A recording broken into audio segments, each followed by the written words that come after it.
When I was not yet corrupt enough to commit the grosser sins, I allowed myself to be persuaded to go to confession and communion once or twice.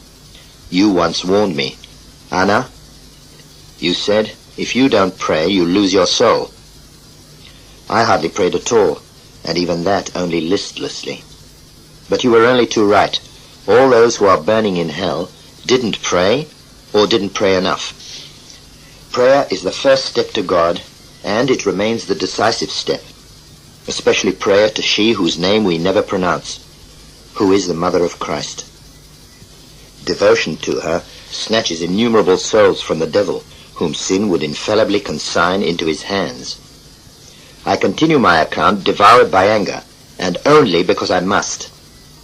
To pray is the easiest thing that men on earth can do, and it is precisely to this very easy thing that God has tied each person's salvation. He, little by little, will give to those who pray with perseverance so much light, and will strengthen them in such a way that in the end, even the most degraded sinner would definitely be able to mend his life, even if he had sunk into the slime up to his neck. In the last year of my life, I did not pray as I should have done, and so I deprived myself of those graces without which nobody can be saved. Here no one receives any grace anymore, and even if we were to receive any, we would all cynically refuse it. All the fluctuations of earthly existence have ceased in this other life. On earth, where you are, a person can rise from the state of sin to the state of grace, and from the state of grace can fall into sin, often out of weakness, sometimes out of malice. This rising up and falling down finishes with death, because it has its roots in the imperfections of the earthly creature. We have now reached the final state. As the years go by, changes become rarer. It is true that up to the moment of death one can always turn to God, or turn one's back on him. But before he dies, man, with the last few remaining weak movements of his will, behaves as he did during his life, as if dragged on by the current of his habits. One's habits, for good or evil, become a second nature. This then pulls one along. This is what happened to me too. For years I lived far from God, so in the last call of grace I decided against God. It wasn't so much that I sinned often that was fatal for me, but that I didn't want to change my way of life. You often warn me to listen to sermons, to read books of piety. I haven't got any time, was my usual reply, and that was enough to increase my interior uncertainty.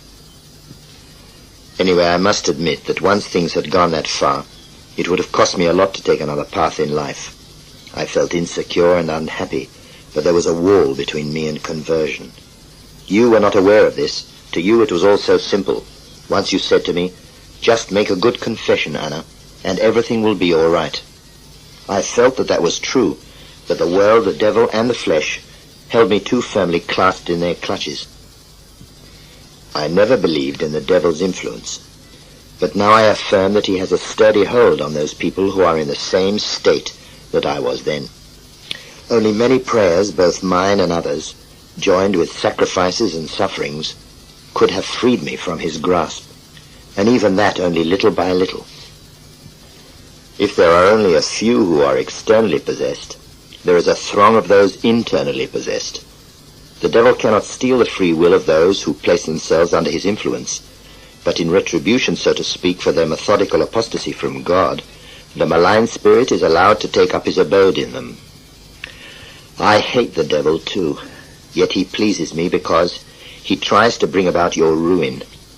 I hate him and his satellites, the spirits who fell with him at the beginning of time. They are numbered in their millions. They wander around the earth, as dense as a swarm of insects, and you are not even aware of them. It is not for us the damned to tempt you. This is the office of the fallen spirits. In fact, every time that they drag a human soul down to hell, it increases their torment. But what will hatred not do? Although I was following paths far from God, God was following me. I prepared the path for grace by acts of natural charity, which I not infrequently accomplished by an inclination of my temperament. Sometimes God drew me into a church. Then I felt a sort of nostalgia. When I looked after my sickly mother as well as working in an office during the day, I was to a certain degree really sacrificing myself. These allurements of God acted on me powerfully. Once in the hospital church to which you had led me during the midday recess, I experienced something which brought me to within one step of conversion. I cried. But then the joy of the world flooded again over this grace, and the grain suffocated among the thorns. By saying to myself that religion was just an affair of sentiment, which is what they all said at the office, I disposed of this grace like I had done with all the others.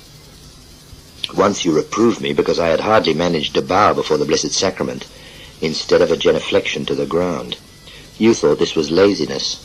You didn't seem to realize that even then I no longer believed in the presence of Christ in the Blessed Sacrament. Now I believe in it, but only naturally, as one believes in a storm whose effects one can observe.